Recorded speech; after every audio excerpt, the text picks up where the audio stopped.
Hey everybody, it's ScomletX and welcome back to some more Magic Arena, and today we're going to be playing another premiere draft of Shadows over Innistrad Remastered. This is the first day of week 2 of the format, which means that the Shadows of the Past reprints from the original Innistrad block are switching over from creature type Terror, which were all the creature type focused cards like the Vampire, Werewolf, Spirit, and Zombie Lords, and they're swapping those over to Fatal Flashback, which is a bunch of flashback cards from the original Innistrad block, like Spider spawning here. So it is going to change the format up a decent bit. There's a lot less payoffs for making a deck focused around a certain creature type, and a lot more payoffs for self-mill and grindier decks, like Spider spawning here. So I'm very excited to see how this shakes up the format, and this is the format that is going to be going on during the Arena Open as well. So this is the format you really want to practice if you want to play the set competitively this weekend during the Arena Open. So without further ado, we're getting into the draft here. I'm pick 1 pack wanting a Spider spawning because it's an absolute classic. Really fun to try to get a deck based around Spider spawning to work. The idea is that you play a deck with a ton of self-mill, and then later in the game you start casting Spider spawning, recasting it for the flashback, and just getting a ton of spiders. So I'd like to see if we can get a Spider spawning deck to work today. It could be pretty fun. For pack 1, pick 2, we have some decent follow-ups. Gnaw to the Bone is another card that wants us to have a graveyard full of creatures. It doesn't do anything but life gain, but it can do a lot of life gain to fit pretty well into a Spider spawning deck, give you more time to draw into the spawning. But then there's also Kindly Stranger, which is another card that should work pretty well in a self-mill deck, because if we fill our graveyard, we'll likely fill it up with multiple card types to potentially hit that Delirium for the card a little early. I'm going to take the Kindly Stranger here, start pushing towards green-black, self-mill with the Spider spawning. Pack 1, pick 3, we see a great card for filling the graveyard, especially for Delirium, which is Vessel of Nascency. 1 green mana for an enchantment. You can spend 2 mana and sacrifice it to reveal the top 4 cards of your library, put an artifact, creature, enchantment, land, or planeswalker from among them into your hand, and the rest into your graveyard. So this will really fill the graveyard. It automatically puts an enchantment in the grave because it itself ends up in the graveyard, so that helps Delirium a lot for Kindly Stranger. And it should work pretty well with both the cards we've drafted so far, so this is a great way to follow up our first 2 picks. Alternatively, we could jump ship here and just take one of the strongest cards in the pack, which are the other 2 uncommons.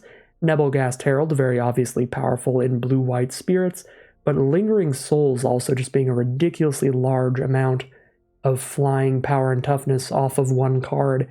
You get 2 1/1s with flying for 3 mana, then you get 2 more for 2 mana when you flash it back. So any of these 3 would be great options here, but I think I'm going to go all in on Spider spawning immediately. I did pack 1, pick 1, a Spider spawning here, and I would love to really play that. That being said, we don't see anything good for green-black self-mill out of this pack, so we kind of have to delve into another color and just take probably Bound by Moonsilver as the best removal spell here, so that's a little unfortunate. Lingering Souls into Bound by Moonsilver would be a great pivot into white-black here, so maybe almost definitely stuck a little too hard to the Spider spawning there, because Lingering Souls is a really, really solid card. So definitely kind of wishing I took that there. I had hopes, ambitions, and dreams, and I had no backup plan. Alright, pack 1, pick 5 now. I don't really like any of these cards, to be honest. Feeling of Dread out of the Shadows of the Past is a pretty solid card for winning a race, getting 2 double taps out of it. Olivia's Dragoon's pretty good at triggering Madness. Howlpack Resurgence is pretty great in a deck with a lot of wolves and werewolves if we end up in green-red. Doesn't look particularly likely here, but it's not like we're getting any great green-black cards right now to work with the strategy we're trying to do. So maybe we should be speculating on backups. Dragoon could work in green-black Delirium because it can discard a land, and that will help hit 4 different card types. And it also gives us kind of a backup route as being really good in Black-Red Madness. So I think that's a pretty reasonable pick there. A lot less narrow than the Wolf and Werewolf card. Pack 1, pick 6 now. Nothing phenomenal here. Sanitarium skeleton is skeleton, the scariest skeleton. Sanitarium skeleton is probably fine in a deck that's going to be milling itself a lot, because then we can pick it up, put it back in our hand later, which is okay. Graph Rat's not really very good. Graph Harvest could be good here as well, really late in the game, start turning extra creatures in our grave into 2/2s, but kind of a nombo with spider spawning, because we want to keep them in grave with spider spawning, but we want to exile them with the Harvest. There's nothing great off color. I mean, Dauntless Cathar is actually a pretty great white card. I might just scoop that up, since I didn't like any of those green or black cards that much. And looks like it's a pretty good thing that I kept that white back lane open at this point, because now we see Griff's Boon as the strongest card. Overlooked this a little early in the format, but after getting killed by it a few times, I'm actually very impressed with this card. For 1 mana, you give something +1/+0 and flying off of an aura, which is already okay. And this gets around the usual downside that auras have, where if your opponent kills your creature with an aura, they're 2 for 1-ing you, they're killing both of your cards. Well, with this, you can keep reanimating it, just reattaching it from your graveyard to your next creature, and constantly having a flying threat. So Griff's Boon is a very threatening card. Alright, don't love anything here. Pack 1, pick 8, Lunarch Mantle can be an okay finisher, but Griff's Boon is basically just the much better version of the Lunarch Mantle. You use the Mantle to buff something up and give it flying later in the game. Rally the Peasants if your board stays super wide. Aim High is a filler combat trick. Certain Death's a very expensive removal spell. Might just take Manic Scribe here. Get a...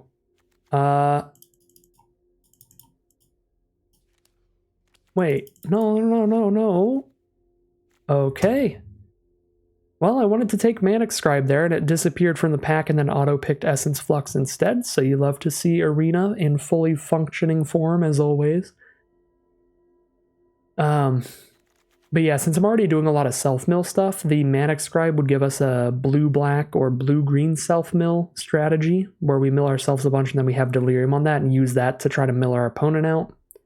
So it was a pretty cool card to potentially speculate on. Here I'll just take a decent green combat trick. Not much going on in the pack. Not a lot going on in this pack either. If we live the dream and get the full self-mill deck going, Gnaw to the Bone could be an okay way to stay alive for spider spawning, but it's not going to be good in anything else. That being said, all of these other creatures are tremendously filler anyway, so I'll just take that. Crow of Dark Tidings feels like it's probably pretty good for a spider spawning deck, if we get to do that. I've been actually pretty fine with Faithbearer Paladin at the top of the curve in any white deck. We've got 3 pretty solid white cards right now, so we'll keep that option open when there's nothing else decent in the pack. Wildfield Scarecrow is a great way to mana fix if we end up playing all 3 of these colors, and it can help with Delirium, putting an artifact and creature in our grave off 1 card. We'll take that Graph Harvest now, and throw a Bump in the Night into the sideboard. Pack 2, pick 1, what do we got here? Duskwatch Recruiter is a phenomenal green card.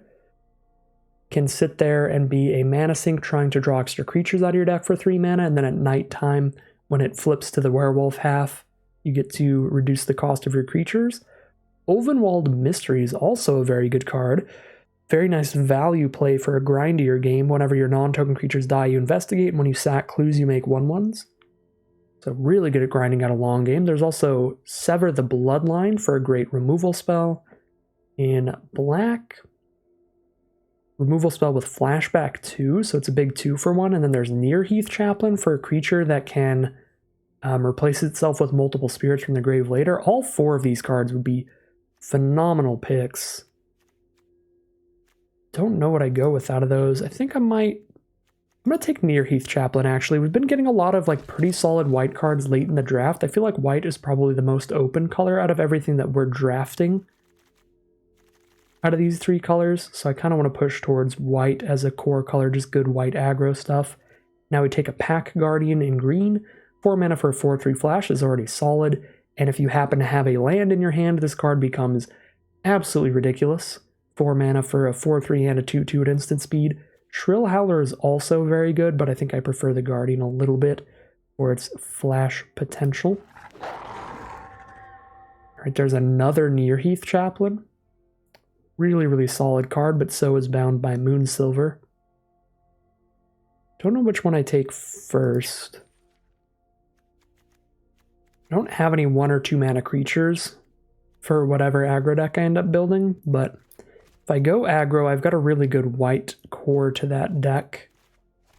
Right, Griff's Boon, Bound by Moonsilver, Dauntless Cathar, Nearheath Chaplain, Faithbearer Paladin. I think I'll take Bound by Moonsilver here, because if I don't end up aggressive, it'll be a lot better. Actually, they're still actually both pretty good, even if you're not aggressive, because Chaplain can just block and trade, gain you some life, then give you more creatures. No black or green here. Actually, Veteran Cathar is probably fine. Green-white humans there, give some double strike. Sure. Maybe that is what we're ending up doing here. Again, I just don't feel like I've seen a mountain of great self-mill cards to really get spider spawning going here. Take a Thraben Inspector now.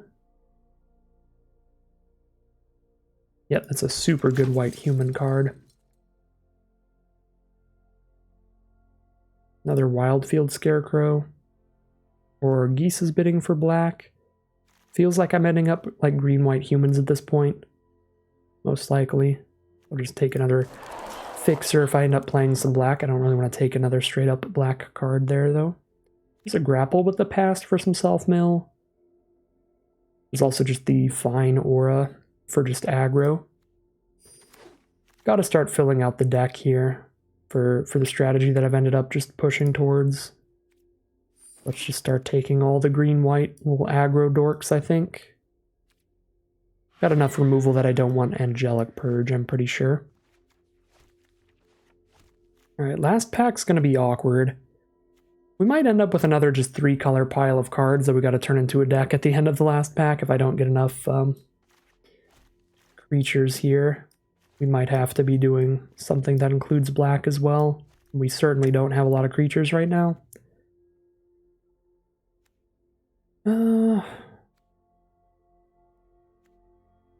Take Bloodbriar here over Briarbridge Patrol for curve reasons. I don't think either of those are great. Bloodbriar is definitely less consistent than the 4-mana 3/3, but I just don't want that many 4-mana plays. With Bloodbriar, we have Thraben Inspector to give us a clue token to sacrifice. We have Vessel of Nascency. We can sacrifice 2 Bound by Moonsilvers that let us sacrifice a land, and a Lunarch Mantle that lets us sacrifice a land. So we have 5 different ways to maybe put 1 counter on the Bloodbriar. Not very consistent, but I think just for curve purposes, probably better to just get another 3-drop there. Nothing good here. Harvest Hand's pretty slow, but if we get enough humans, it might be okay. I think I'd rather just take the 2/2 flyer. Now take a Drogskull Shieldmates. Crow of Dark Tidings. That's interesting. Getting the Crow of Dark Tidings to wheel for spider spawning. Yeah, maybe we run spider spawning and we splash in the self-mill cards like the crows. Kind of weird hybrid deck here. 3-color stuff. Probably play the Stranger as well. And then play the Scarecrows. This could be a thing. Depends on what pack 3 does for us. Emrakul the Promised End. The spell costs 1 less to cast for each card type among cards in your graveyard. When you cast the spell, gain control of target opponent during that player's next turn. And then they get an extra turn. Well, that seems completely nuts. 13/13 Flying Trample Protection from Instants is a lot of mana to play it, but in a self-mill deck that has instants, sorceries, enchantments, artifacts, and creatures, and lands, we could potentially make it cost 6 less to cast, make it a 7-mana 13/13 Flying Trample. If we ever get that going, that's going to be ideal. This is a really expensive card to ramp into, so we want to play it in a grindier deck that can try to play the long game. So I think now we are actually going back to that 3-color kind of build here. Play as much removal and like clue tokens and stuff as we can. And we see another freaking spider spawning now. Let's go off the rails on this crazy train. Come on in, spider spawning. I have no idea how I'm going to make this work, but we're going to go for it. 1 mana, 1/1 Death Touch feels ideal for keeping us alive. There's no self-mill in this pack. Fortified Village would be good fixing. Travel Preparations is a really good card for aggro if we stuck to just like green-white aggro. But we'll go for Gnarlwood Dryad here. We're going to be a grindy one. This is, oh, Emrakul. You know, well, that's a phenomenal pickup. Dark Salvation gets to produce multiple zombies and clear out an opposing creature. For 5 mana, we get 2/2/2s and give something -2/2. That is what the Dark Salvation is going to be cast as the majority of the time. But sometimes it'll be a 3 mana 2/2 that gives something -1/-1. Sometimes it'll be 7 mana. Ooh, if we get more ways to get clue tokens, the Graph Mole can really help us stay alive, gaining 3 life every time we sack a clue. And of course, as we're sacking clues, we're digging through our deck, so I'll take the Graph Mole here. I don't know how we're going to build this deck, but we'll figure it out later. I'm just going to sort this at the side. This is just a pile of cards. We'll figure it out later. Pack 3, pick 6. Nothing good in here, unless I want to get completely stupid with it and try to play a Triskaidekaphobia, but that seems like a pretty horrible idea.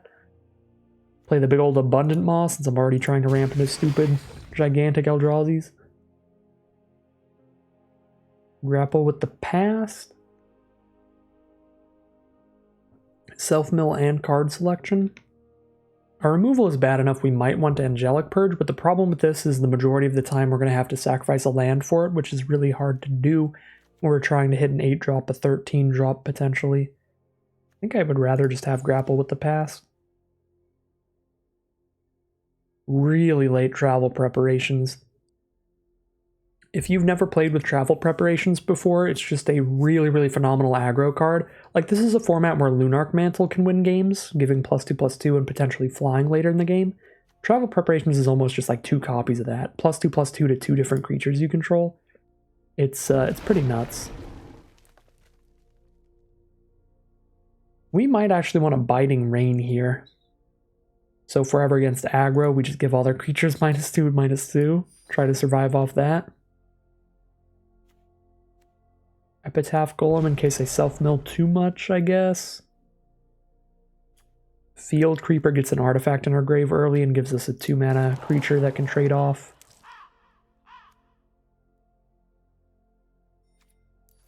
I don't have enough 2-drops right now, so I think I am interested in Accomplice, but the mana fixing would be good too. You know what? No 2-drops. Let's just take a Foul Orchard. Rise from the Grave would be fun as well. A lot of fun things going on that we could choose from. Alright. This is an absolute pile of cards, but I'm going to cast at least one Emrakul today, and I'm going to take that as a victory. That'll be good enough for me. Oh, Lord. Lord have mercy, I'm about to bust. Alright. 57 cards right now. We get to cut 17 cards. Don't love combat tricks like the Confront the Unknown. We're also not aggressive enough to love the Gryff's Boon. Malevolence also kind of a combat trick. Lunarch Mantles and Aura. Not in love with that. All of our other non-creature spells are nice and defensive though. Not in love with Merciless Resolve. It's probably the worst of all of those. 13 cuts to go. I want my 1-drops and my 2-drops just to have blockers. 3 mana. Cut the more aggressive cards, keep the more defensive ones. Don't think I have enough ways to sack for Bloodbriar to be good, but Graph-Mole's still a 3 mana 2/4 at worst, which blocks well. And we will have like 3 ways to make a clue, I guess. We have Thraben Inspector. But I had more than that. We have 1 way to make a clue? Oh no. That's sad. Alright, probably with 1 way to make a clue, we cut the Graph Mole as well. Okay, 7 more cuts to go. I do want to have as many creatures as possible in here for spider spawning. Currently at 18. I don't want to cut too many more than that. Wildfield Scarecrows are basically spells that pull lands out from our deck. You cut the Graph Harvest.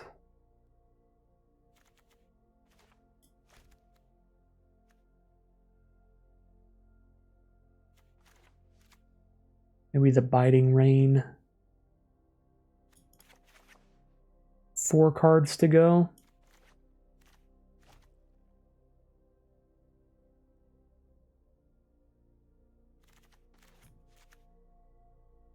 Not exactly giving any humans double strike here. See that dropping out. Pack Guardian for double green is kind of hard to get.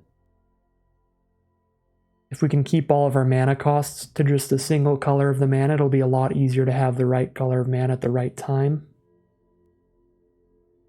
And we can go pretty even split, have 6 of each source like we have right now. 6 black, 6 green, 6 white. Strong as that card is.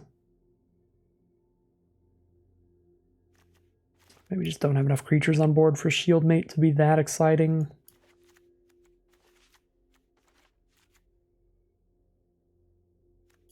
Maybe Certain Death is too slow also.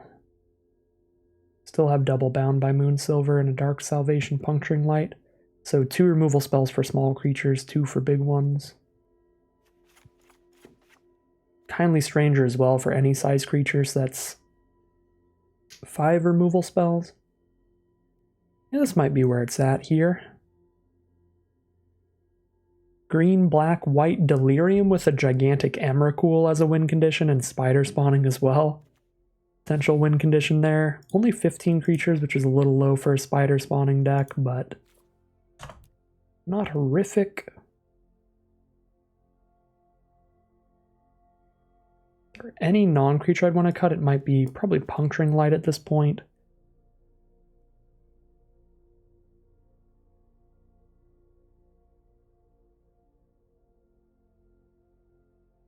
No super great creatures, though, that I want to put back in. The best one is Pack Guardian, but it's a bit hard to cast in a 3-color deck, as I said before.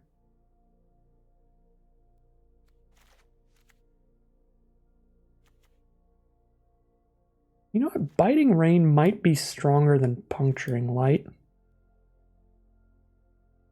Also, do I have any sorceries in the deck without Biting Rain?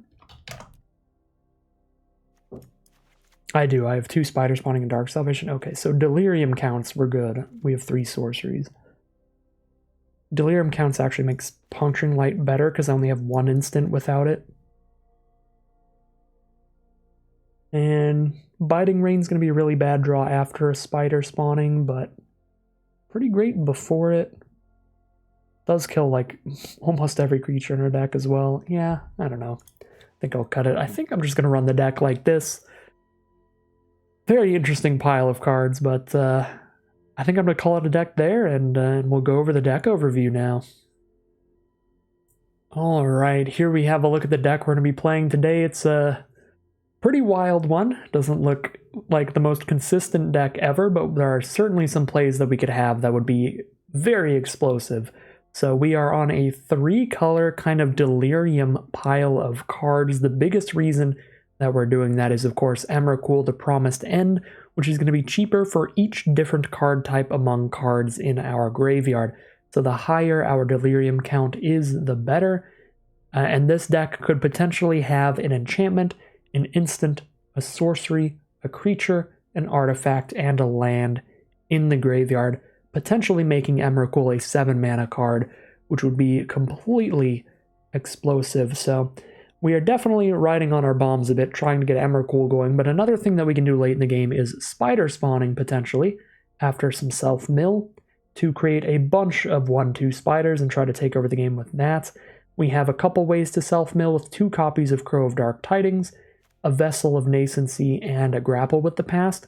Those cards all help fill the graveyard for our 2 copies of Spider Spawning, as well as fill the graveyard for our Delirium cards, like Emrakul and Kindly Stranger. So kind of a green, black, white, mid-range, slower sort of deck today that's just trying to fill the graveyard for a while until we hit one of our really powerful plays. So much more controlling deck than we've been playing lately with all our just creature-type focused aggro decks. But I do expect that those creature-type focused aggro decks are going to be a bit weaker now that the creature-type terror list of cards is out of the set.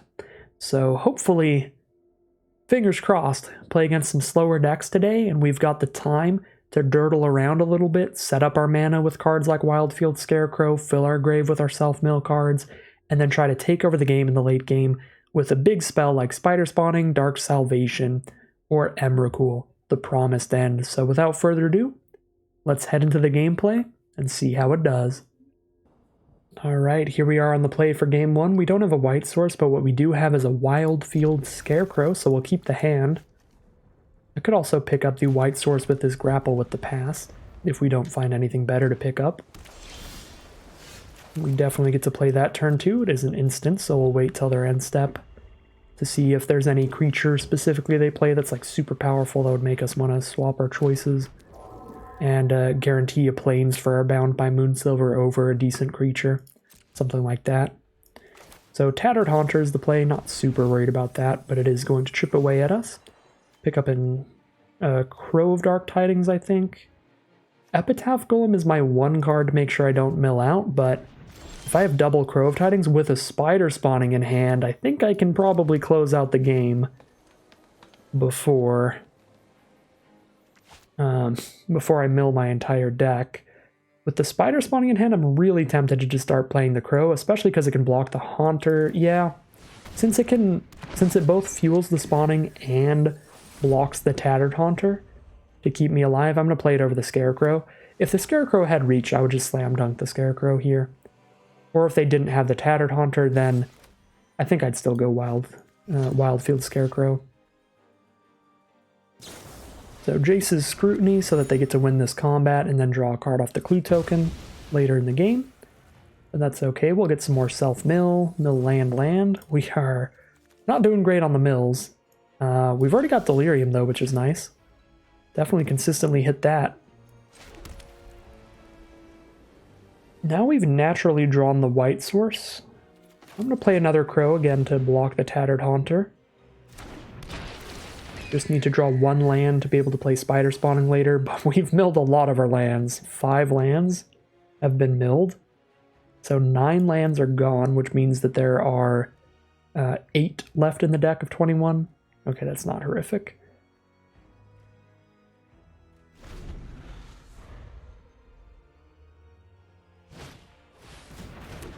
Alright, a Daring Sleuth that turns into a 3/2 Prowess after they sack a clue. Probably want to bind that by Moonsilver later, but Scarecrow blocks it fine for now. And we want to pull out some more lands. Make sure we've got the mana for our Spider Spawning and our Faithbearer Paladin. And if we draw into Emrakul, because we did not mill Emrakul yet, which is kind of exciting. I don't think we milled Dark Salvation either, so we still have 2 bombs in there that have not been milled. Our opponent is stuck on mono blue here. Don't know if they are a mono blue deck or if they just haven't hit their second color. Feels like they probably haven't hit their second color.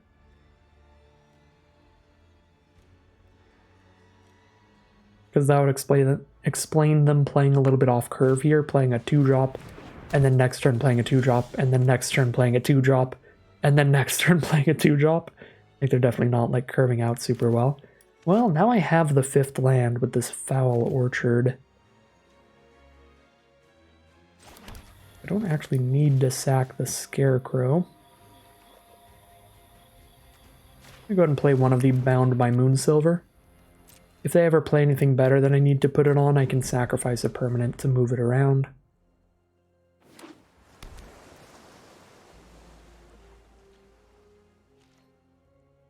Alright. They might just be mono blue. They're still on mono blue for now. Got a Spider Spawning, but I'd love to wait till there's more creatures in grave. We know we can put Scarecrow in grave and have at least 3. Okay, the Faithbearer Paladin now, or do I just sack Scarecrow?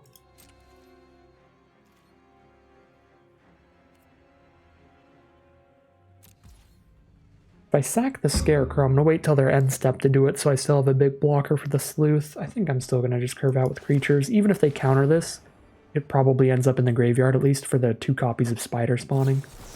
Yep. Get in the graveyard, my friend. Apologies for bumping the mic a couple times there. It's in a little bit of an awkward position today.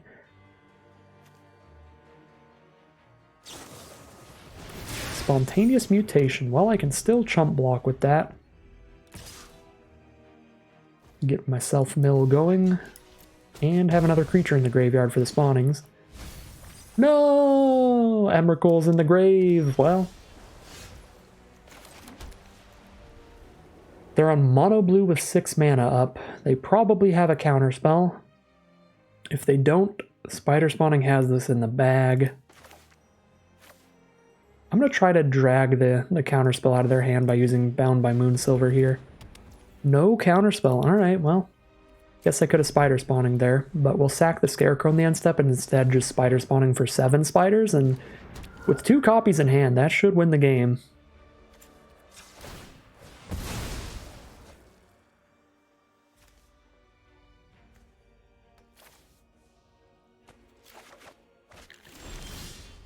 Another Scarecrow. Don't have the mana to play that sack it and play a Spider Spawning, so we'll just play the Spawning. And there you go. 7-1-2. They're over it already. They didn't even get to see the second copy. They're just like, yeah, that's not beatable right now for them. Because each individual 1-2 is big enough to trade into one of the creatures they currently have on board. So that one card just immediately kind of 7-for-1s them if all their cards are 2-1s. Because it's just trade there, and I still have 5 left over. And then I just recast Spider Spawning and get 7 more, so it's almost like a 14-for-1. And not only that, I have a second Spider Spawning. Okay, alright. That did not seem like a nightmare deck there, but our opponent was playing pretty off-curve there. They just played nothing but 2 mana spells every turn, even when they made it all the way to like 6 mana. So we weren't under a massive amount of pressure there, so I don't know how fair of a game that was. They were on a slower hand for sure, but yeah, if our opponent does dirtle around a bit and gets into the game slower, we do have a lot of late game power with these Spider Spawnings, and definitely shows up coming in really hot that game. We're going to start off 1-0 as we head into game 2. Here we are on the play for game 2. Got a nice early sacrifice of the Vessel of Nascency. Got a Crow of Dark Tidings and a Wildfield Scarecrow for the mana fixing to get to that Crow. A lot of self-mill going on here. I'm pretty into it. A lot of our enablers if we find any of our payoffs, like Emrakul and Spider Spawning.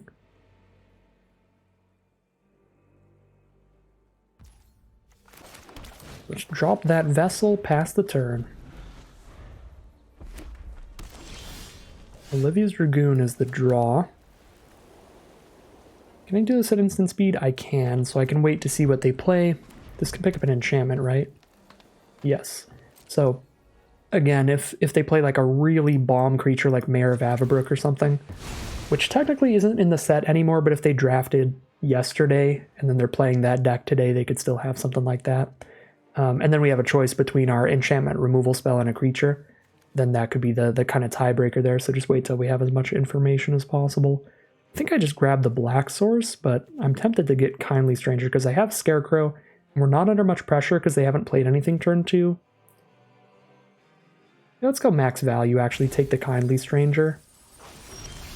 And then as soon as we sack the Scarecrow, we just have Delirium, because we have creature, enchantment, land, artifact. And then we have a Kindly Stranger with Delirium set up. So that should be really good. There's a Blood Mad Vampire. Also a Dark Salvation from us.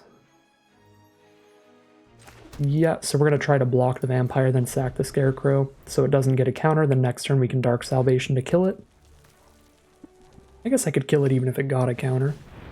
Oh wow, they're just going to spend removal on Scarecrow. Alright, goodbye to that removal spell. A-okay with me. I'll grab double black here because I have so many black cards in hand that like turn 6 I'll want to play and flip the Stranger, or I'll want to play Dragoon and the Crow in the same turn. Alright, so I can still just Dark Salvation where X equals 2 to get to zombies and -2/-2 that. So still a great 3 for 1 there. So excellent stuff from the Dark Salvation. Opponent now has a Hinterland Logger for a 2/1 and a Howlpack Wolf for a 3/3. We're cool with that. Still got plenty stuff to play here. Do I want to just demolish one of these or just play a 3/4 lifelink that they can't get through? Kind of cool to just play the 3/4 lifelink they can't get through. And get my tap land out of the way and save the Kindly Stranger for something that might be worse for me. Fury Blade Vampire. It's not horrible. They can discard a card when they go to combat to make it a 4/2 trample. So it can help them cast Madness cards if they need to discard them to cast them well, like an Avacyn's Judgment that has a much better Madness cost than straight up cost. But the 4/2 trample part, not the biggest deal. I can just trade a 2/2 into it. Is it bound by Moonsilver? Well, I don't really want to use that on anything yet, so I think I'm just going to play Kindly Stranger and use that and keep bound by Moonsilver to kill their next threat.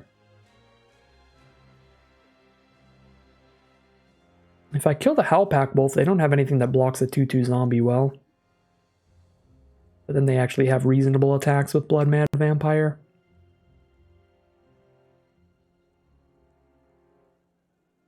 Yeah, I guess I need to just dump some dorks onto the board first, and then we'll flip the Kindly Stranger. Killing the Howlpack Wolf and start attacking with some 2/1s and 2/2s, holding everything else back.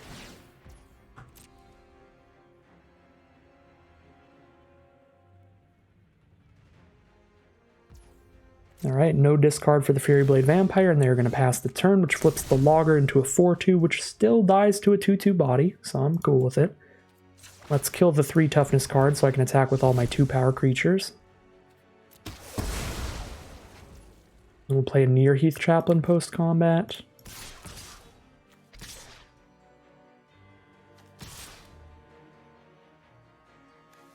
Yeah, I mean, I'm at 16 life and I get to play some great stuff post-combat. Let's just send in the squad. 0 blocks. They're going to go down to 8 here. They are looking for a big crackback. There's a Hinterland Logger. Maybe they have the Uncaged Fury, +1/+1 double strike. They're going to try to find lethal out of nowhere with that card. Nope. Just a land in hand. Just doing what they can here. Alright. Yeah, they're just going to scoop them up. I was going to say, I'll just trade off these lifelinkers, go up a bunch in life, and then crack back for 1,000,000. Actually, only need to block one of them to survive. So I could, like, trade Chaplain off with Vampire. They have 1 blocker, we attack with everybody. Alright. Super sick stuff there. Excellent work from Dark Salvation. Killing their 5/2 and producing 2 zombies was pretty massive that game. But also just a lot of great random creatures to go alongside it. I guess not a lot of great stuff. The early game Vessel with Wildfield Scarecrow to just have early Delirium and dig for the Demon Possessed Witch was nice too. So super good stuff. 2-0 now as we head into game 3. Here we are for game 3, and it looks like the first hand we are going to get punished for our 3-color mana base. Definitely got a mulligan this one. This hand is better, but still pretty bad. We have 2 Spider Spawnings with no way to get towards them and no green source. Like, we've got no self-mill, no green source. I'm not playing anything till turn 4, because it's just a 4-drop, and there's also the 8-drop in the hand. I think I have to mulligan this as well. I think we gotta go down to 5 here. And it's real dirty. And now we look like just a good mono-white humans deck here, so we'll keep this hand. Drop the 5-drop and probably the 4-drop here. Use the Inspector to draw cards, try to get into some more plays. Only thing that might change is I could see dropping a land for Chaplain, but that feels a bit greedy. We saw with our last couple hands how slow our deck is, how much we want to hit a lot of mana late in the game. So we should probably leave every land we can in the hand. Playing against green-white, turn 2 Obsessive Skinner is the play. It's a 2-2. If they get Delirium, they get to put a counter on one of their cards every single turn. I could threaten to have some kind of instant here, but I'm too lazy. I'm just gonna draw my card and pass the turn. All black sources, still no green source here. We are very much getting punished for our mana base. We are running even colors of all 3 of our mana. We have 6 of each source. I think I like the Cathar here. Trades off and gives us another creature to play later in the game. I'd like to save the Crow of Dark Tidings until my opponent potentially plays a flyer.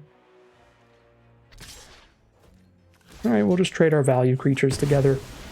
They get a clue, I get a 1/1 flyer. If I spend the mana.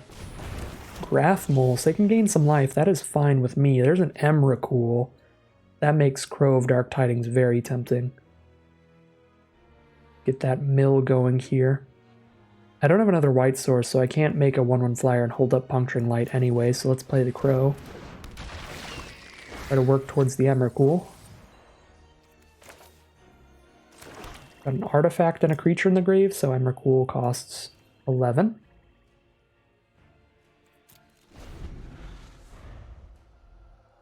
And now I can exile Cathar and still have a creature in the grave. Send in the Graph Mole. I don't have any good blocks. We'll take 2 damage. Terrarian from our opponents. Grapple with the Past. That is a really good card if I had a green source. Rather make a 1/1 flyer or kill a Graph Mole.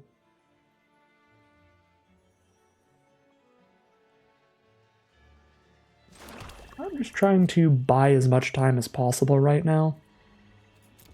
I'm going to hold up my 2/1 to block the Skinner, hold up my Puncturing Light to kill the 2/4. Trying to make this game as slow as possible so we can maybe cast an Emrakul and win off of that. Slayer's Plate. That is a horrifying card, and our opponent didn't attack, and we haven't hit a green source. Yeah, that's not good. Slayer's Plate gives +4/+2, and if they put it on a human and the human dies, they get a 1/1 flyer. Get a 6/6 mole, or they get a 6/4 Skinner that gives them a 1/1 flyer when it dies. Then they can just put the Slayer's Plate on the flyer.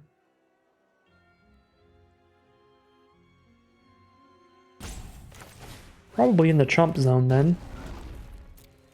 Play this golem ready to chump.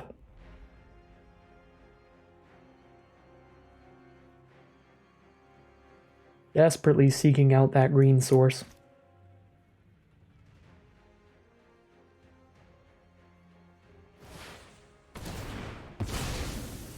Luckily, if they equip the Slayer's Plate, they're not playing any other creatures this turn, but, I mean, they're going to have a 6-power attacker, so it doesn't matter too much if they don't put more creatures out right now. Duskwatch Recruiter, Ongoing Investigation. Okay, so no equip of the Slayer's Plate means no attacks into our 3/5. There's an Abundant Maw, so we can have a 6/4 that can also help. 6 mana. I can spend 7. Cost 3 less if I sack the Crow, 1 less if I... No, I have 5 mana. 5 mana on board means I can't sack the Inspector to do it, but I could sack the Crow to do it. So I either sack the Crow to cast the Maw, or I just hold up a Puncturing Light, or I make a 1/1 flyer. I think I'm going to sack the Crow to play the Maw.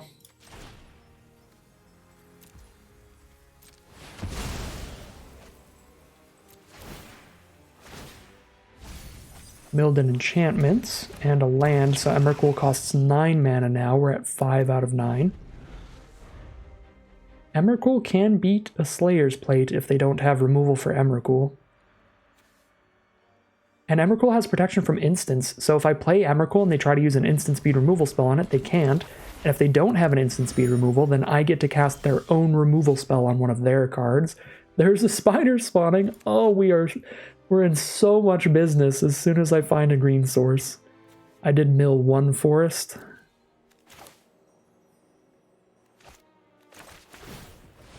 Oh boy. Alright, so let's make a flyer past the turn. Could put a forest on the bottom of my library, but that doesn't really help me draw it.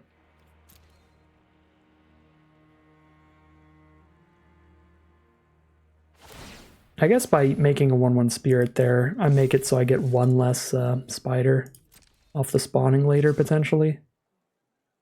But now I can just start chumping with a non-token each turn, filling the graveyard for the spider spawning. I can also just take 6 for now.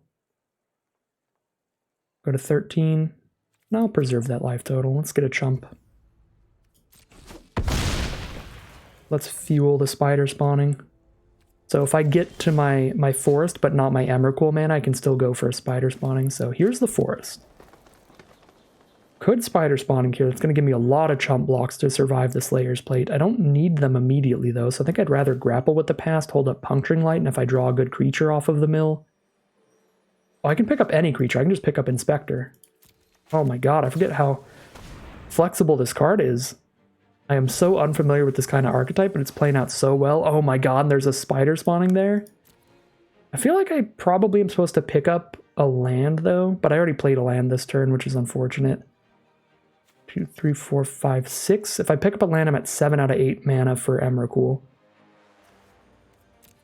Almost definitely pick up a land, right? I guess I could play an Inspector and draw a card. It kind of helps. Hit lands. I could also play Wildfield Scarecrow. I think I could just play Inspector, draw a card. Because if I don't hit Emrakul mana, I have 2 spider spawnings. There's one in my grave and one in my hand here, so I can just make a million blockers and that'll give me the time to draw the Emrakul mana. Plus Emrakul's at 7 now that there's an instant in there, so I just need 1 more land? Oh my god, yeah.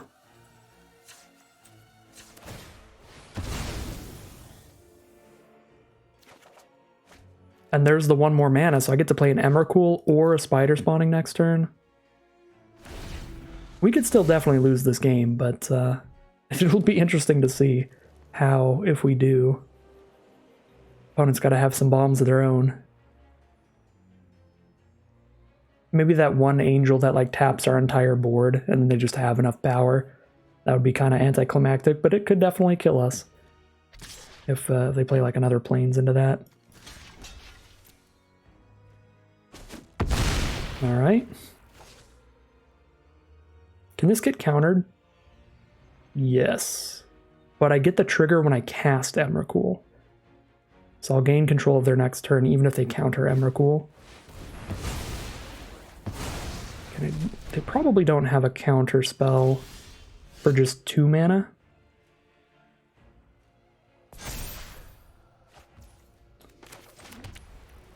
I'm going to go for it here. Here's Emrakul.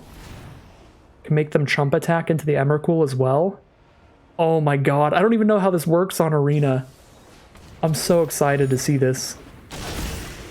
How does this even work on Arena? So we get their next turn, but then they get a turn after that. So we have, oh my god, so they have a Clear Shot, a Gisela. They don't have the mana to play Gisela and Clear Shot their own Gisela. I don't like that. Oh my god, they have a Gisela? They could, can they Clear Shot their own creature? No, deals damage to target creature you don't control. They have any sacrifice outlets? No.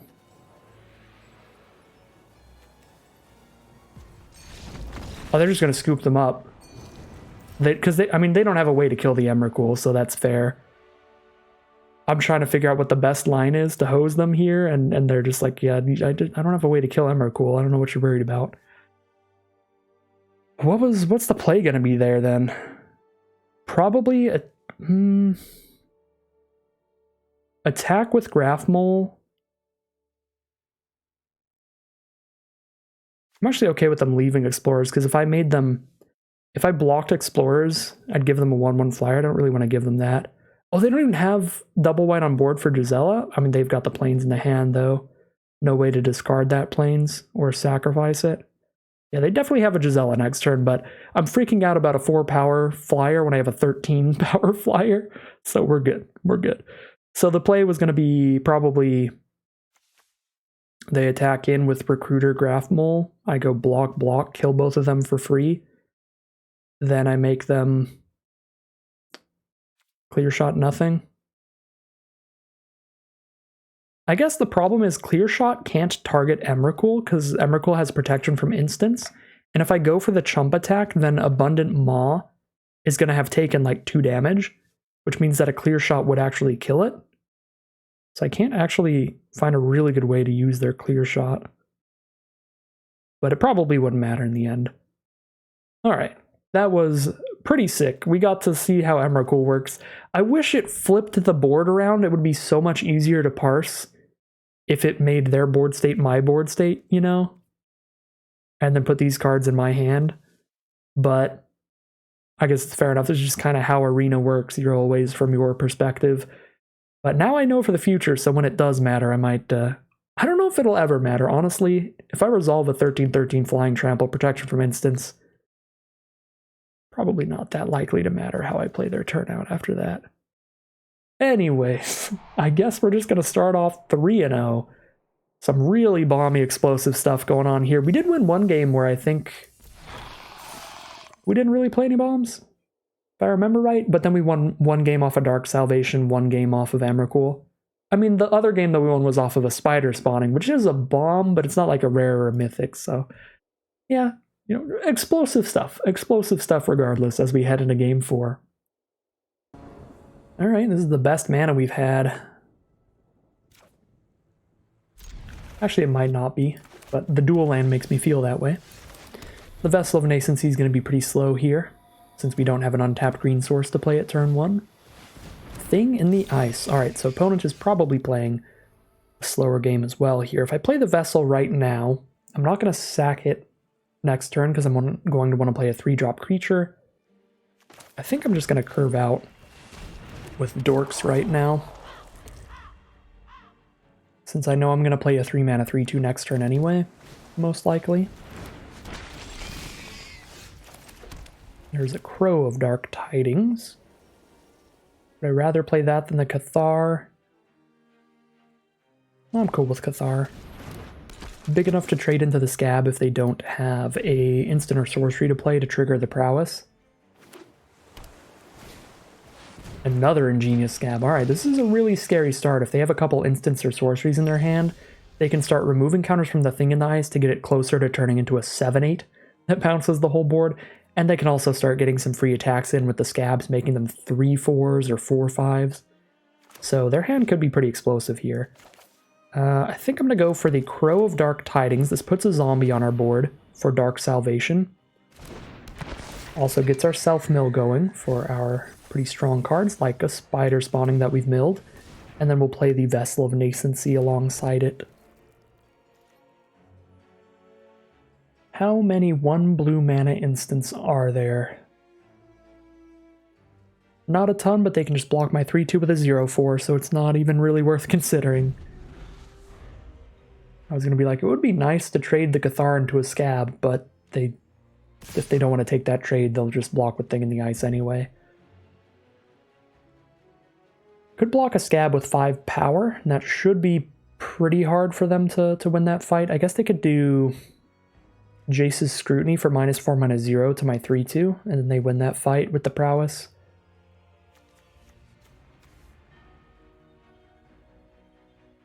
I feel like I keep the Crow of Dark Tidings on board for sure. That way if I hit a land, Dark Salvation can kill a 3 toughness creature.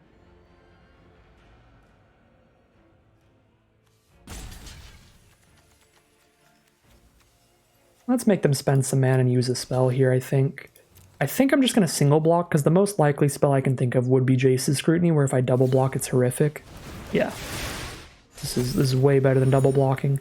It's going to soak up some of their mana, so if I do hit a land next turn, then it is possible they won't have the mana up to play a trick to save a Scab in response to Dark Salvation. We can just bound the Thing in the Ice and Moonsilver to prevent it from flipping, as long as I do it in time. I guess if they have 3 instant/sorceries in hand, it's going to be really bad if I Dark Salvation here, and then they just flip the Thing next turn. And I have the mana to use the Vessel of Nascency, so I could just bind the Thing in Moonsilver kind of bite the bullet there and just crack the Vessel of Nascency for now. Yeah, I'm going to take a bigger hit this way. I think it's probably safer. They only have 3 cards in hand, though, so every single card in their hand would have to be an instant and sorcery, and they'd have to be really cheap. No, I'm going to Dark Salvation.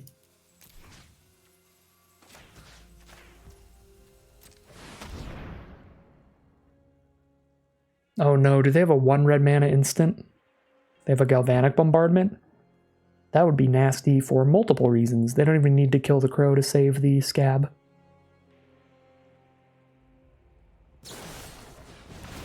Yeah, because the prowess trigger would already do it. Well, that is horrendous. So binding the thing in the ice would have worked a lot better, especially if their entire hand is instants and sorceries. Then it goes really poorly. Did mill some more creatures, though, off the crow, and got another creature engraved from the crow, so the spider spawning is getting really good. I need to get 2 more mana to play it, though. So there's a Tormenting Voice with an Alchemist's Greeting, which is 2 more instants or sorceries, so... Alright. Should have went for the safe line there. Just thought it was statistically pretty unlikely that all 3 cards in their hand were instants and sorceries, but they were all instants and sorceries, so we will die. Yep, just straight up dead on board. Oh my god. That was a super lucky hand from our opponent. Good lord. Obviously, I picked the incorrect line, but I think probabilistically it was fair to assume it's unlikely that all 3 of their cards in hand are instants and sorceries. That turned out horrendously, though. That could not have gone worse. Even if they were all instants and sorceries, if they didn't have specifically also a draw spell, then they would have had no cards left after that, and they would not have prowessed the scabs into lethal. They would have just hit me down to 2 life. I guess they could have used the islands to buff the scabs to lethal. Yeah. Well, that sucks. Obviously should have bound the Awoken Horror in hindsight, but I don't think it was the greediest line ever to assume that they probably don't have all instant sorceries. And the other thing about it, too, is if they were at least not something they could play that turn, we still wouldn't have died, because we would have killed the scab if they couldn't have had a 1 red mana instant in hand there to prowess the scabs up. Yeah. Again, the line was definitely the worst line. We should have went for the Bound by Moonsilver, but without the information of what our opponent had in hand, I think it literally just could not have gone worse for us, so that made it look like such a worse line than it was when it was really like a 40-60. I went for the line that's the better line 40% of the time instead of 60% of the time, when you're thinking about the odds of your opponent having stuff in their hand there. We just hit the 5% of the time that they immediately just completely kill us for choosing that line. Good God. Alright, well, that was a sad one, because that game could have gone on quite a bit longer if we chose Bound by Moonsilver instead. But, yeah, disgusting stuff from the Blue-Red Spells deck. Great stuff. They are going to win the game, and we are 3-1 as we head into round 5. Alright, here we are for another game of Magic with Emrakul in the hand. You love to see it. All of the mana that we need. A bit of a slow hand, but we're on the play to make up for it. And our deck is a bit slow in the first place, so we're pretty used to it.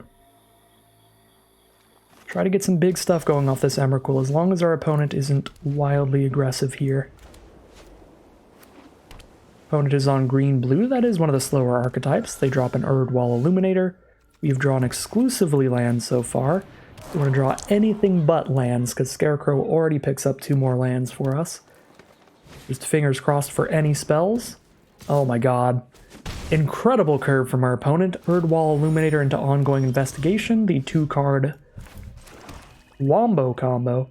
Every time they deal combat damage to us, they get to investigate, and every time they investigate, they get to do it again. So they're going to have a million clue tokens here. That's okay, though. We're okay with our opponent playing a long game and getting a lot of card advantage. We're just not okay with them doing a lot of damage to us, because we have some really powerful spells that we can use in a longer game. There's a Rabid Bite to kill our Chaplain, and they're going to get 2 more clue tokens here. Seems good. But they didn't get to play a land this turn. We certainly get to play a land every turn for the rest of time. Slam down a Faithbearer Paladin and pass the turn. Emrakul's going to cost 11 mana. We're going to have 9 lands total already. So we're definitely going to have enough mana for Emrakul in the late game. There's a Silent Departure to slow us down. They're going to add to their Mountain of Clues. If they have the ongoing investigation, that gives a creature +1/+1 for each clue token they have, then we are just going to die to that. There's a Briar Bridge Patrol, tapping out for that. Okay. Don't want to play Spider Spawning until I have more creatures in my grave, so I think I'm going to play Field Creeper, sack the Scarecrow after a block. And I think I'm going to leave the Near Heath Chaplain in the grave for now to get more spiders later. Because 2 1/1 flyers doesn't really help me that much. That's just 2 chump blocks for the Illuminator. Alright, they're going to Clear Shot the Faithbearer Paladin. That's pretty rude. They get another 2 clues from the Illuminator.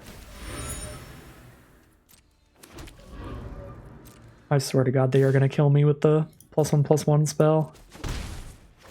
We're going to get absolutely demolished. Yeah, let's get some more lands out of the deck. And see what else we draw into. Row of Dark Tidings. That is very nice with the Spider Spawning here. Spider Spawning's already at 3. I haven't played a land this turn, so I can play it after I play Crow. Have the chump blockers for Illuminator. Well, didn't hit any more creatures, but I think I still cast Spider Spawning. Copy number 1. And then next turn we can play Emrakul and see if they have anything they can really ruin their own day with. There's a Graph Mole now, so they're going to gain 1,000,000 life throughout this game. They gain 3 when they sack a clue. They have 10 clues on the board. They have ongoing investigation that can gain life by exiling creatures from their grave. A lot of stuff like that. Ooh, Dark Salvation. Emrakul. I might have changed my mind. 1, 2, 3, 4, 5, 6, 7, 8, 9 mana. For 9 mana, we get to dump 8 into Dark Salvation, which is going to be X equals 4, so we'll have 5 zombies total. So I can kill the Graph Mole and make a ton of zombies.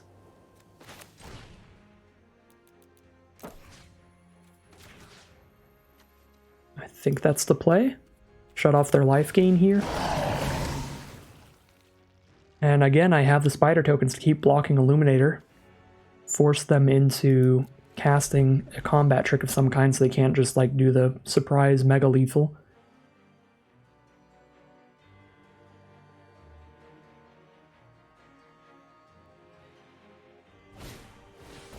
Daring Sleuth, well, I hate to break it to you, but that is definitely going to be a 3-2. I don't think that's going to not flip with 10 clues. They're just going to Rabid Bite a 2-2 zombie, fair enough. Gotta stop the onslaught here. Alright, it's Emrakul time. Let's see if I can do this right this time. So we control their next turn. Force them into some really bad attacks. Just attack with everybody, and we get to choose our blocks. Startled Awake to mill us 13? Excuse me? Hate to see that. Bloodbriar.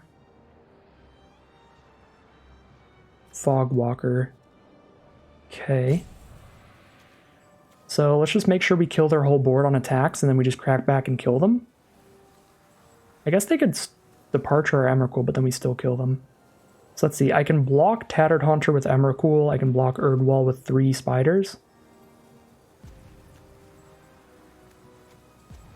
Could bounce their own creature. Okay, so combat, attack with everybody.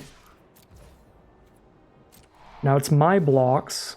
I will block the Haunter, triple block Illuminator, double block Patrol, single block Sleuth.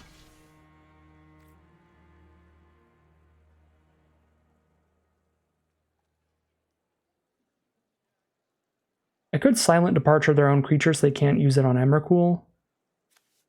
And then they just take 1,000,000 in the sky. 15 in the sky? It's not lethal. I can't silent departure their own creature if I kill all of their creatures. I probably shouldn't have attacked with Sleuth. I guess I'm just going to take that 2 damage and then bounce their own Sleuth here, I guess.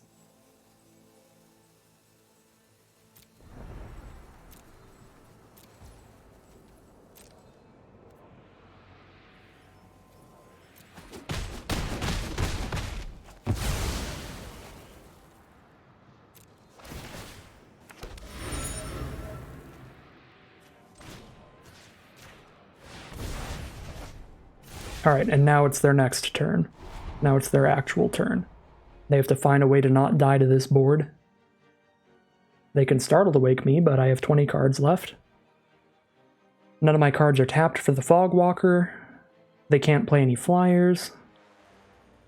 So we can hit for 15 in the sky, pretty much guaranteed, and then just need to chip in for 2 more on the ground.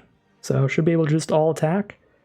I guess they can gain some life off Investigation, but then they're not playing more blockers on the ground. I don't think they can survive here. If they can survive like 1 turn maximum. Emrakul is just a completely nutty magic card. Yeah, they are going to scoop them up, and we are 4-1 now. No matter what, we're going to be breaking even with this pretty sweet deck.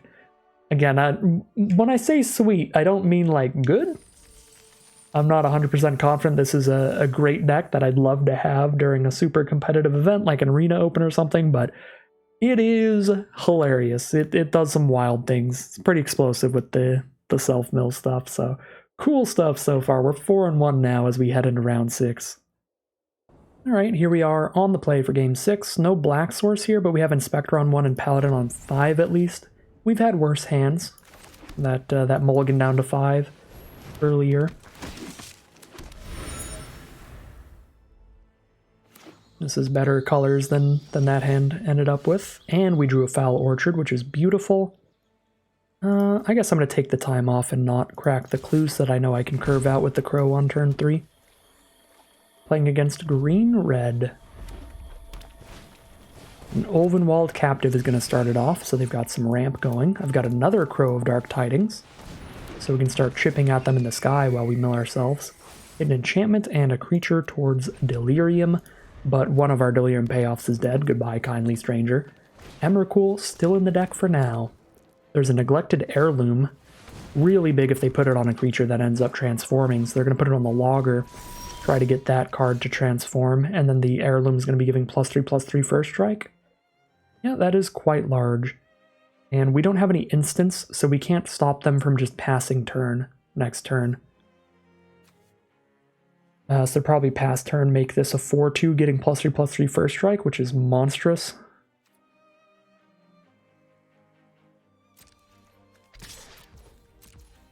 Yeah, we need to draw some kind of gas here, or this is going to be just a massive first strike trampling threat to completely blow us up. Mill a couple lands. Alright, that's 3 out of 4. Yep, just need an instant or sorcery to be at 4 card types. Although I guess I don't have any more Delirium cards in the deck, it's just the Emrakul, so Emrakul costs 10 mana right now. That is the important number to keep in mind. And the Logger is going to flip. They're going to have a massive first strike trampler. We do draw into a spider spawning, but our graveyard is pretty empty right now. Probably play Faithbearer Paladin so I can gain some life while I'm cracking back, so I still have some semblance of a race going on.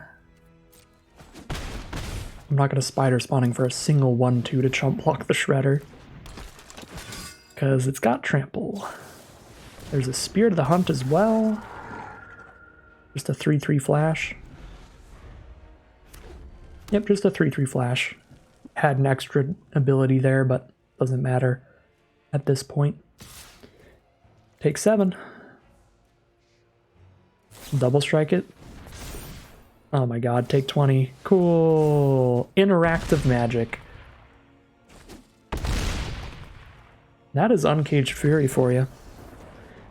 That is Uncaged Fury. You know, the saddest part about it is blocking isn't even going to get me anywhere. If I block, I lose Inspector and go to 2 life and still just die next turn. Big yikes there. Not much to say. That's just Uncaged Fury as a magic card. Take you from 20 to 0 real quick. We are 4-2 now as we head into round number 7. Another hand with pretty rough mana. I think we have to mulligan this one. The only castable spell is Bound by Moonsilver. Alright, this is pretty solid mana. We've got a grapple with the past early as well. That's always been nice. Probably get rid of the Abundant Maw. Big expensive dork. Could get rid of the Scarecrow though, because grapple can hit another land for me. 4 lands is already most of the way there. No, I'd probably get rid of the Maw. Alright, opponent is on the play. Drop a forest past the turn. They're on green-blue. Start with a Curious Homunculus that can tap for mana for instants and sorceries. Play a swamp past the turn.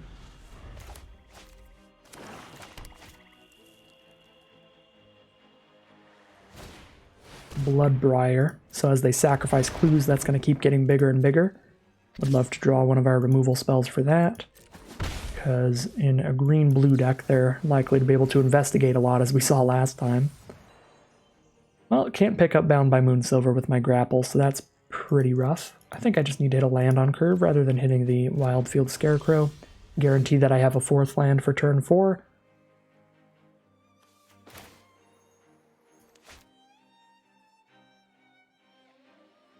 Cathar threatens to trade with Bloodbriar, but they're just not going to attack with it unless they can sack a permanent anyway, so we'll just play the Scarecrow. Maybe reveal the land for now.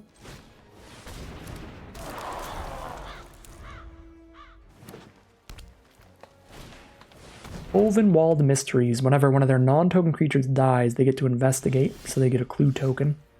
And when they sack clues, they also get 1/1s now. So I only have the mana to play 1 card, but I could play Dragoon and sack the Scarecrow. I feel like I would rather set up more blockers to try to kill the Bloodbriar, potentially, before they start popping off with it with a bunch of clue tokens.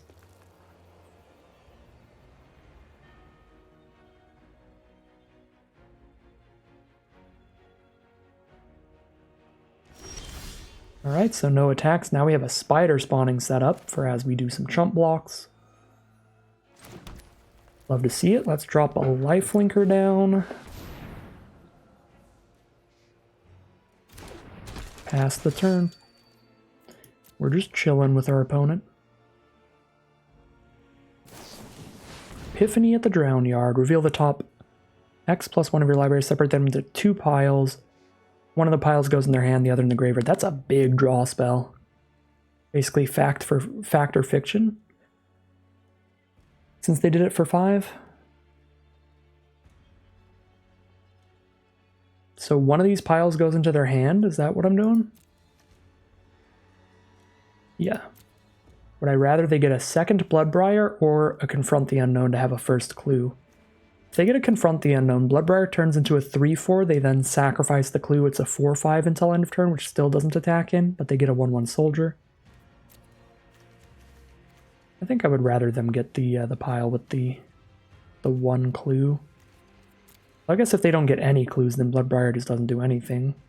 So getting another Bloodbriar is not a big deal. I've got blockers. But again, a 4/5 Bloodbriar also not a big deal. Feels like neither of these are a big deal. They've pretty evenly split the piles here. I'm going to give them the Confront.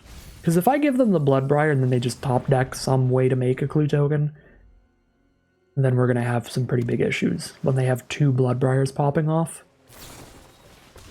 If they just have one of them like moderately working, that's fine.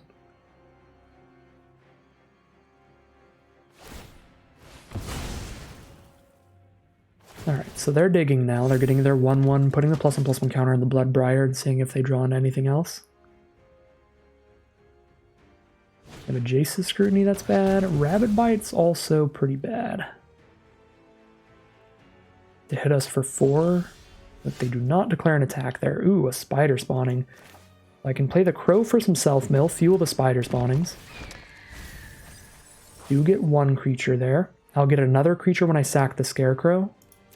So we're going to be on chump block, sack the Scarecrow here.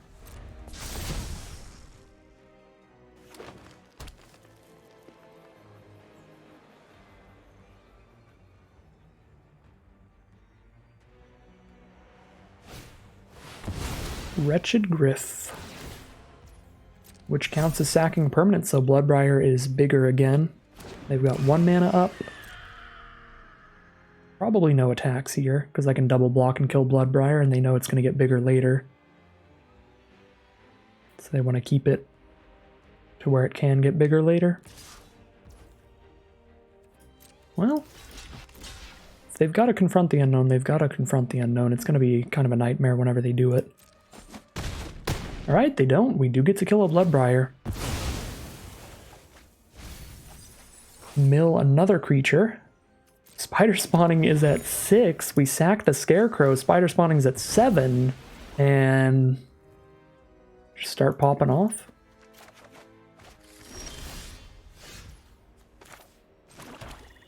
Five, 6 mana.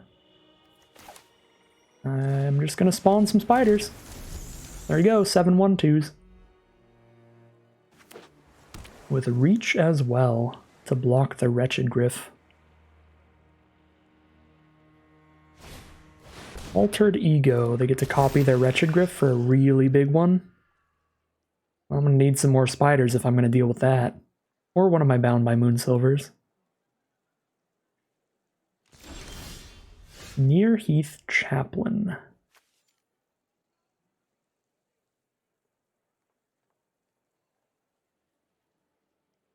Kindly Stranger is another removal spell, so we Bound by Moonsilver and Kindly Stranger we can try to find. How many creatures in grave now? Still 7. 4, 5, 6. Probably just flashback this spider spawning. Block Wretched Griff with 1,000,000 cards, because I can just play another spider spawning in a little bit. So I'll have 14 more spiders soon enough. Actually, we might be on the chump block train. Because if I make 7 creatures every single turn, eventually I'm going to have 20 more creatures than my opponent. 1, 2, 3, 4, 5, 6, 7. I have the mana to play Dragoon, discard Chaplain, play spawning for 8 spiders. Next turn, recast spawning, make a flyer from Cathar as well. Yeah, let's just... Whatever. When you've got double spider spawning. Let's try to have 20 more creatures than my opponent, I guess.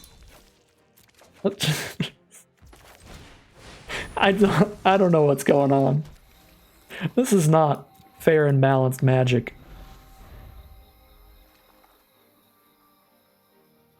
I don't even think I drafted a great spider spawning deck, and the card is still completely ridiculous if you draw it late in the game. Just absolutely nuts. 1, 2, 3, 4. Block 1, 2, 3, wait. 18, 19 creatures get in? I don't kill them yet. Yeah, I mean, I can chump. I can recast the spider spawning. Next turn. Drolf's Masterpiece, okay. Gnarlwood Dryad. 1, 2, 3, 4, 5, 6, 7, 8, and 9. 7 mana for spawning, 2 mana for Cathar. I won't have the mana to play Dryad while I do that, so I'll discard it for another spider instead.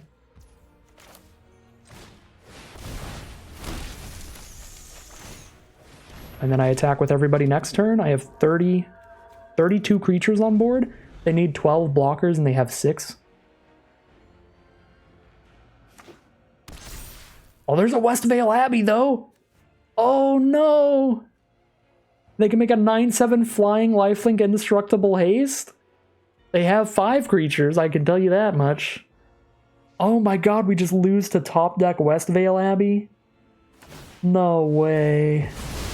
Come on. Well, that's wild.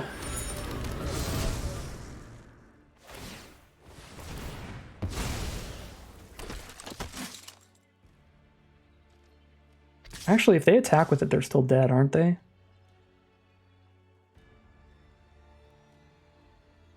$16, I go to 3. They have 1 blocker. They're going to go to 29, but I have 32 attackers. They need 2 blockers. They need to be able to... I think my best bet is to not block here. And then if they can't play more than 1 blocker, they're dead.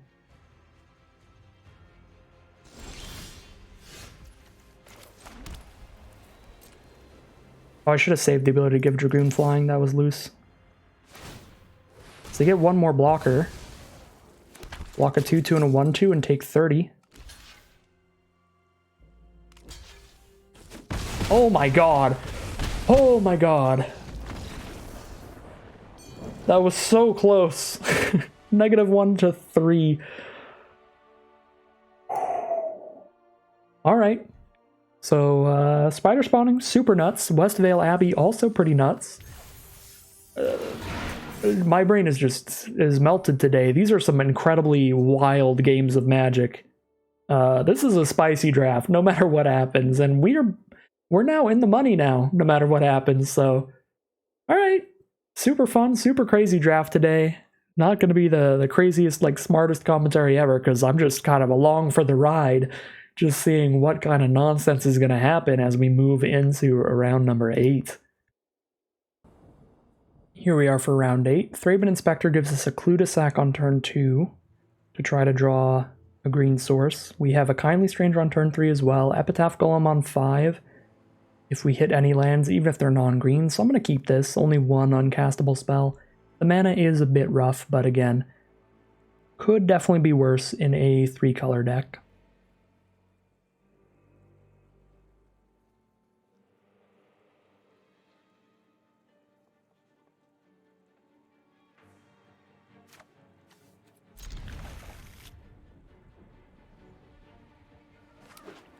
Alright, playing against blue-white. They're going to start with a Port Town tapped on turn 1.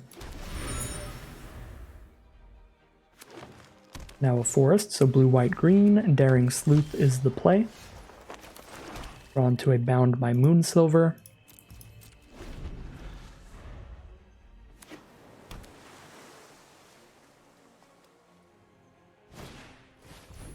Ooh, that's pretty nasty. Griff's Boon on the Daring Sleuth, so it gets in the sky. And an ongoing investigation to guarantee they start stacking up the clue tokens here. That is not ideal. Could bind it by Moonsilver, and if they don't have a way to sacrifice that creature, then the Griff's Boon is also locked underneath that, though. So that could be helpful. Much as I'd love to play the green source here, I think that does seem pretty valuable to me. Just going ahead and locking down the Daring Sleuth and potentially locking up their Griff's Boon as well.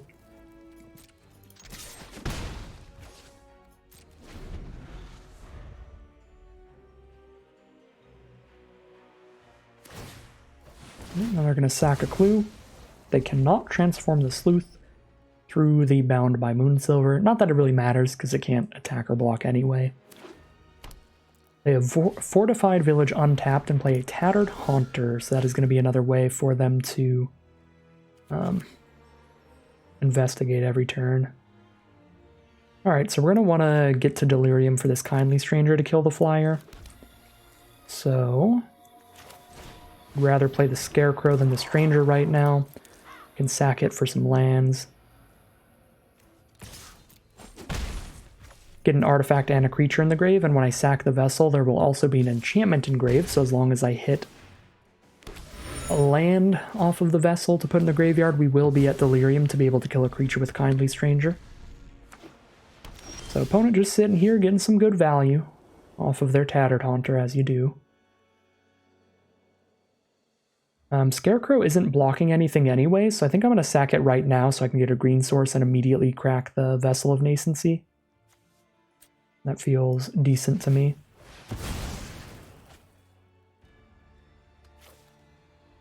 Got a bunch of extra black sources in hand already. Let's just get double green.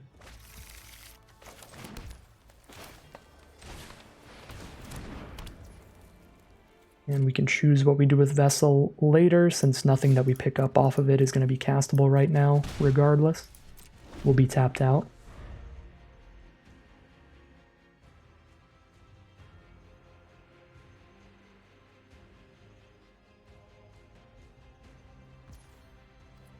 Take another 2 from the Tattered Haunter, and they get to draw another card off of it. It has drawn them a ton of cards here. Ulvenwald Hydra is the play. Well, I found a new target for Kindly Stranger. That has power toughness equal to the number of lands they control, and it pulls out another land from their deck, puts it into play. So it is a 7/7 already. I guess I could move the bound over to it alternatively. Okay, so we definitely want one of these lands to end up in the grave to hit Delirium.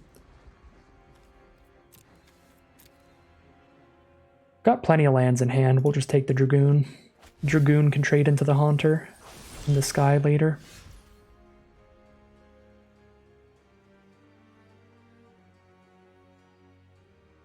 Yeah, I kind of just want to keep the Daring Sleuth bound by Moonsilver to keep their Griff's Boon locked up also. So I'll just take another Tattered Haunter hit, but we'll Kindly Stranger away the Ulvenwald Hydra.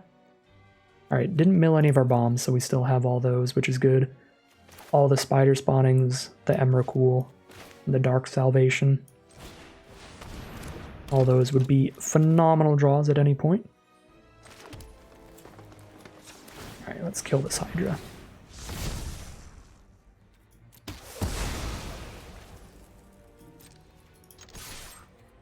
Alright, we're going to take another 2. They're going to be able to draw another card off all these clues.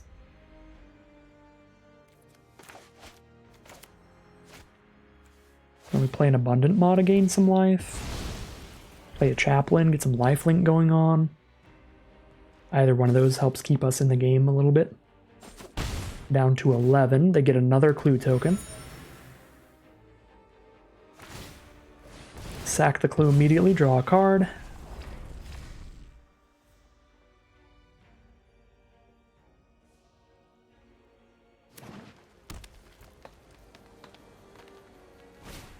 Then an Obsessive Skinner, which they do not have Delirium for yet, but it can put a counter on Haunter immediately.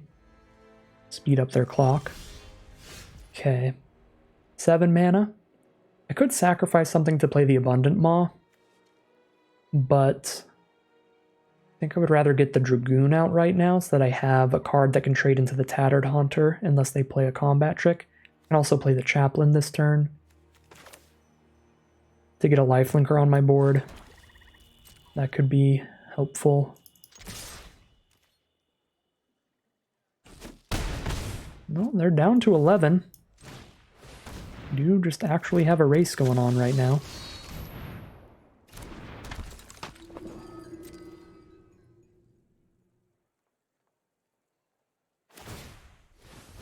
Alright, exile the Hydra, gain some life. Keeps them farther from Delirium, but gives them some life gain, draws them another card off that clue.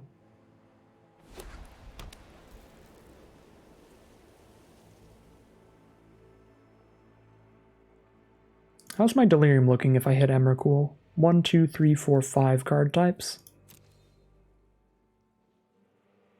Emrakul would be 8 mana. We already have 7 on the board. I can definitely discard a land to Dragoon here, even if they end up playing a combat trick to kill Dragoon. Not the worst trade of all time. Ooh. That is not what I wanted to see. Angelic Purge to exile my Bound by Moonsilver.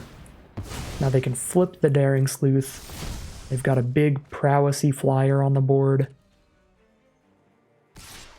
And that is kind of a nightmare, even if I trade into the Bearer.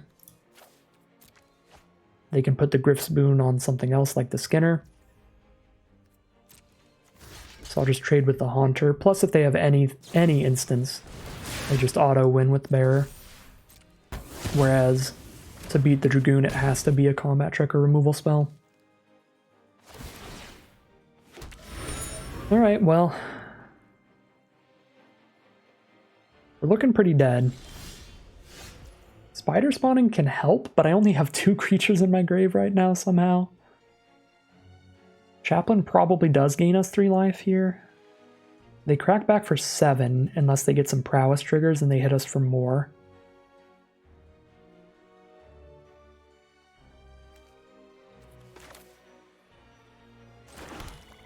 Might play Abundant Maw here, gain some life off of casting that. If I get the Chaplain lifelink, then that seems fine.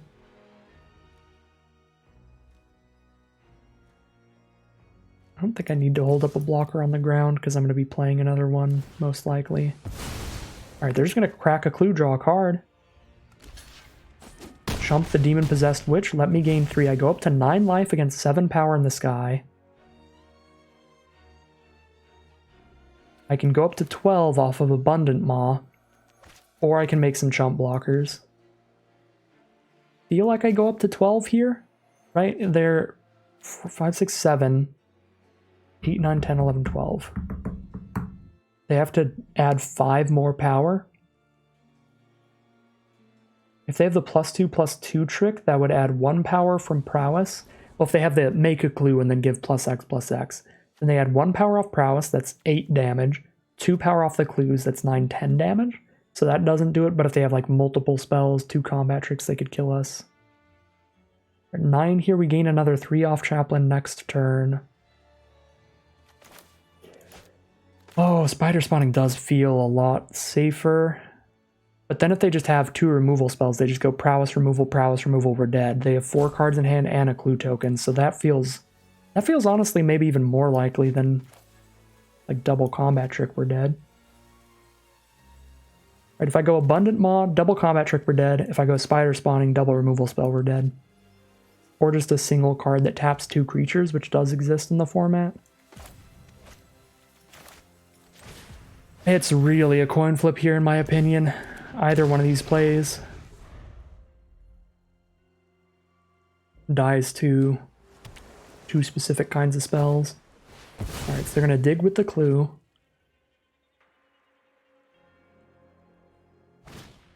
Play a Byway Courier for a blocker on the ground. Play a Gnarlwood Dryad for a blocker on the ground.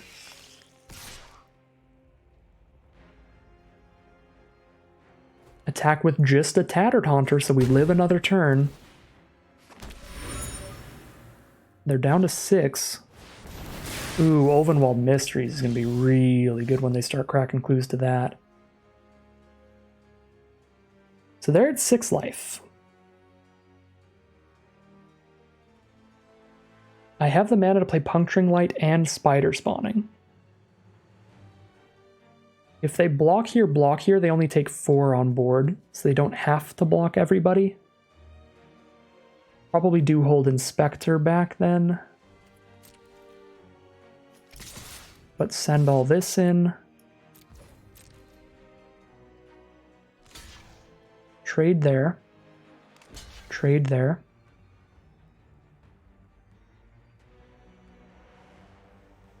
That means I'll get 4 spiders and be able to hold up a Puncturing Light. And I gain 3, put them to 3. I think we take these trades to fill the graveyard for Spider Spawning. I think we allow that. And hold up Puncturing Light on blocks. They get like 1,000,000 clue tokens.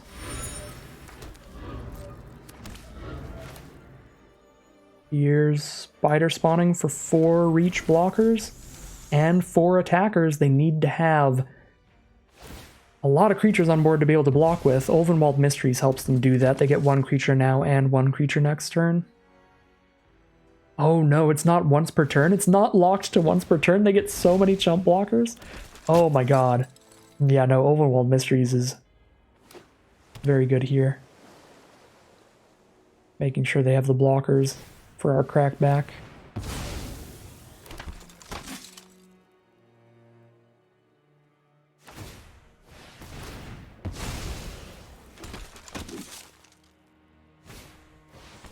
Another Obsessive Skinner, not what we want to see. Giving them a counter every single turn. For now, they're going to put the counter on the Skinner itself. Send in the Tattered Haunter. That trades into 1 spider, so I'm very okay with it.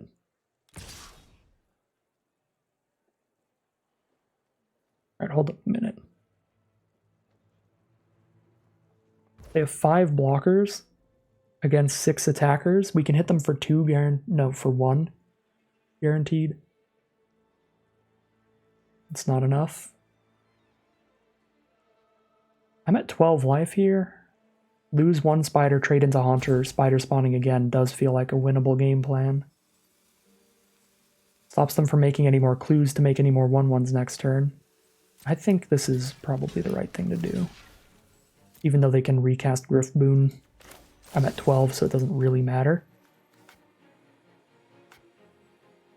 Oh, power 3 or less. Oh my god, I thought this was mana value. Oh my god!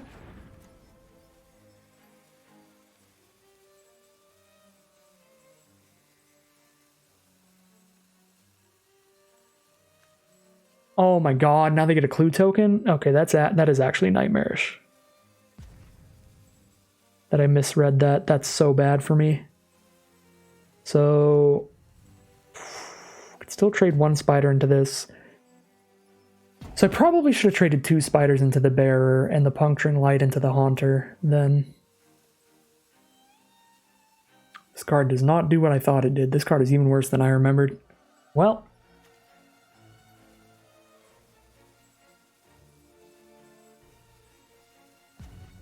Keep the spiders now? I probably keep the Puncturing Light. Alright, they have 1 clue. Game just got harder. Oh no, they get 3 clues? Oh yeah, because one of their creatures died for the mysteries, and this triggers when it hits us too. Oh, that might have lost us the game. 8, 9. Got enough mana to play Spawning and hold up the Puncturing Light.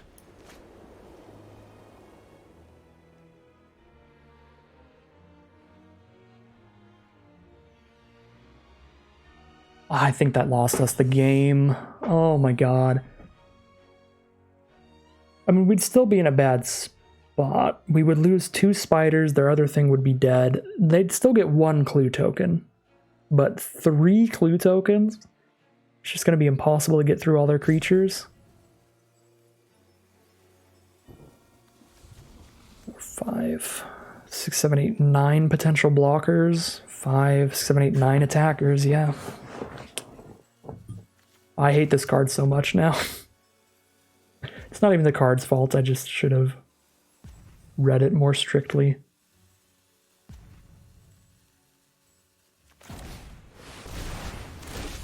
Oh.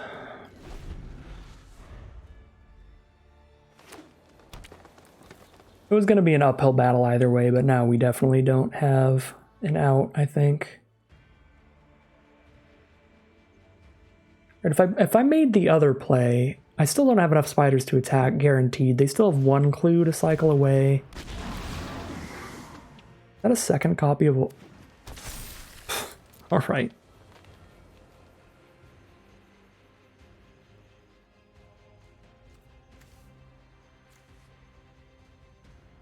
So we have to be 100% on the grind plan now. We can't try to crack back for lethal. We have to just be on chump block modes and try to draw into Emrakul. And then we can force them into like a really bad attack that loses a lot of their 1/1s. Or if they have any removal spells, we can force them to use them on their own creatures. Yeah, we're very firmly on the top deck Emrakul plan now. Now they can give the Ulvenwald Hydra flying, but either way I was going to have to chump block it with a spider every single turn. It doesn't change much. 15 cards? Emrakul is more likely to be in the bottom 13 than the top 2, about 6 times more likely, so we do play the Crow, and if we mill Emrakul, Epitaph Golem might be able to put them on bottom. Mill a removal spell and a Scarecrow. Removal spell, not a good mill for us.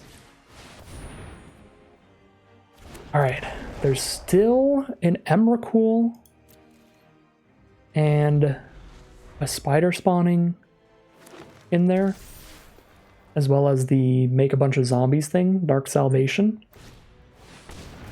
are actually still outs.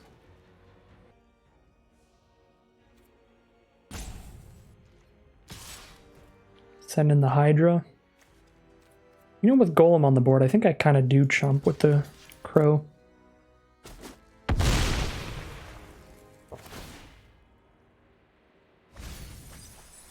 Well, Emrakul is going to be the bottom card of our library now.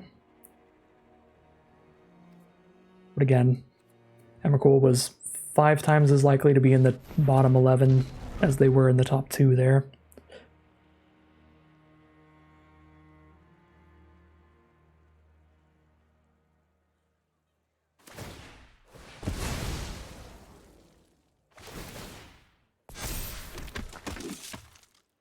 And if we hit the Emrakul, we have the backup plan of putting it on bottom.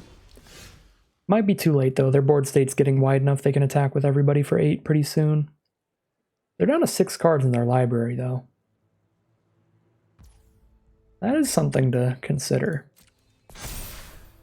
But I top deck a land, and 1, 2, 3, 4, 5, 6, 10, 11, 12, 1, 2, 7, 8.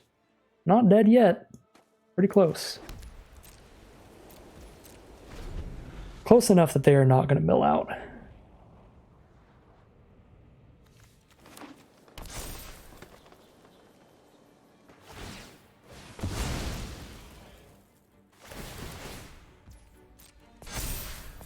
Still cracking the clues here, down to 4 cards left.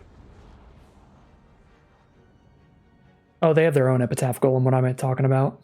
I just completely blanked on the Golem.